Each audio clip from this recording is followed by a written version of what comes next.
that had gotten me to clear my intoxicated mind for a few seconds. So this is what happens when one can't handle something that one drinks, eh? I said. I laughed. Reminds me of when I first drank tequila. I chuckled. I could hear everyone, feel myself drown into the abyss that was nothing but the incoherent laughter surrounding me.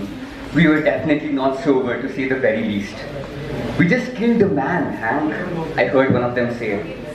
I cannot recall whether it was Tony or Gurney who said it. One would think that I could differentiate between their accents pretty easily, but at that point of time, I probably wouldn't have even been able to differentiate between the accents of Morgan Freeman and Stephen Hawking. Yeah, I'm a murderer now. Big whoop, said Chris. Yeah, that definitely was Chris. We're officially murderers, I retorted before I went into this deep slumber. I often thought that yawning is contagious to some extent at least. That moment might very well have been evidence to my philosophy, for it was only a matter of seconds before the others followed suit. There are insanely limited number of options one is left with when one goes absolutely bankrupt. Volunteering for a drug test happens to be one of them. The person responsible for the invention of this particular drug is called James Taylor, the most cliched of all names, right? Now James is a name famous for no one knowing what the name is famous for, and that's exactly what happened to him. This guy arranged a secret meeting in his apartment. As is the protocol, he managed to convince 15 people of different race, gender and medical history to sign up for this particular drug test. The entire process was supposed to be hush-hush because the ingredients of the drug were not, to be strictly speaking, very legal. I won't delve into details of what happened after we consumed the drug for the sole reason that I don't remember most of it. The few hazy memories that I do have are the ones I wish I did not remember. To sum it all up in a nutshell, the drug made us lose our senses and we in turn killed the person responsible for its invention. We killed James Taylor, and then we slept in the pool of blood for a couple of hours before the stench of death woke us up. We sat there for a few minutes after waking up, unsure of what would follow this gruesome ordeal. Leaving the place didn't seem like an option at that point of time, the sole reason being we were too afraid to get out in the open. The open that was filled with nothing but eyewitnesses and policemen. Finally, both common sense and nausea kicked in, and we decided that, hey, let's just set cautious feet outside. We've got to come up with something to get us out of this mess, said Beth. We'll need a lawyer, said Chris. We knew that the news was not something we needed to be afraid of. At the same time, we were gamblers. We wanted to lose nothing and risk everything, and therein lay the conundrum. Let's just wipe our fingerprints, leave this place, and clean it, I said. With or without the body? Without. Taking leaps of faith isn't always the wisest of things to do. This time, however, it worked. The next morning saw me rush my way to my front door, grab the newspaper, and go through the local news even before reading the headlines. Now, I'm not the best of psychoanalysis, but I could safely wager that everyone else who was in that apartment that night did the very same thing I did.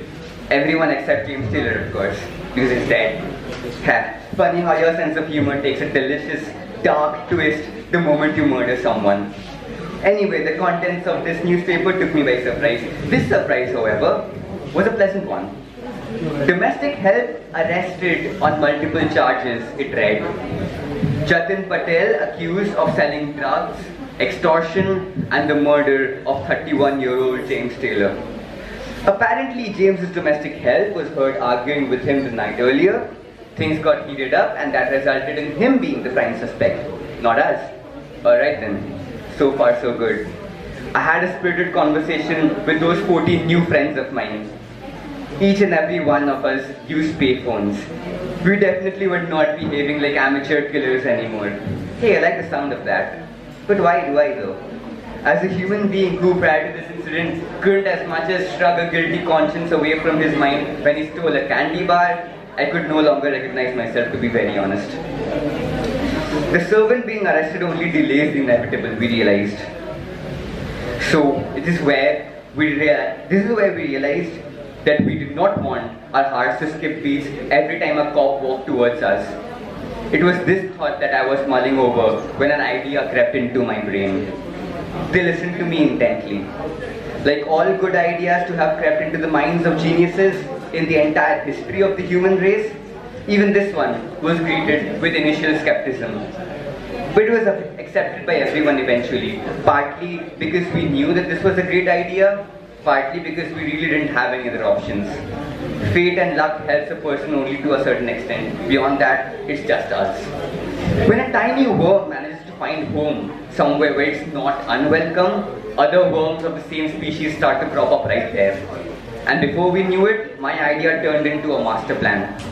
All of us knew the risks it entailed. Look at it one way, and even the tiniest of loopholes would have been as good as handling ourselves to the crops on the silver platter.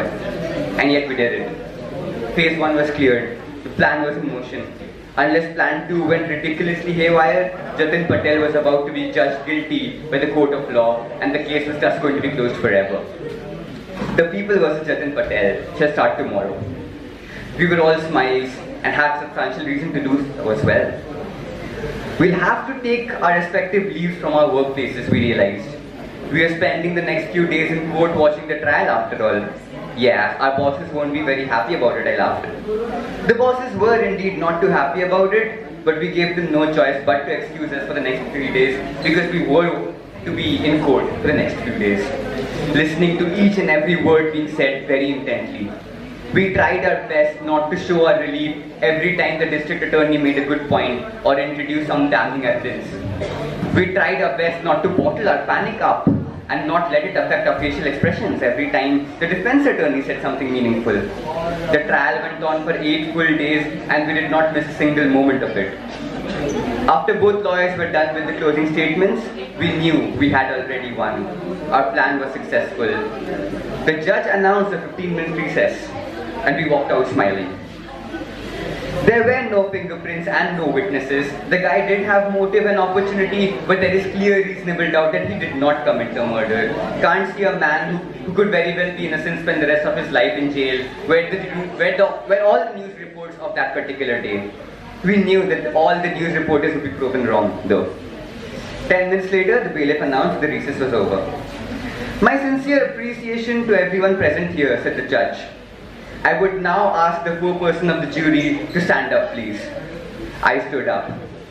Have all the 12 of you reached an unanimous decision? I looked by my side at 11 of my 14 new friends staring back at me, smiling. Yes, Your Honor. What is it? Guilty as charged. Thank you.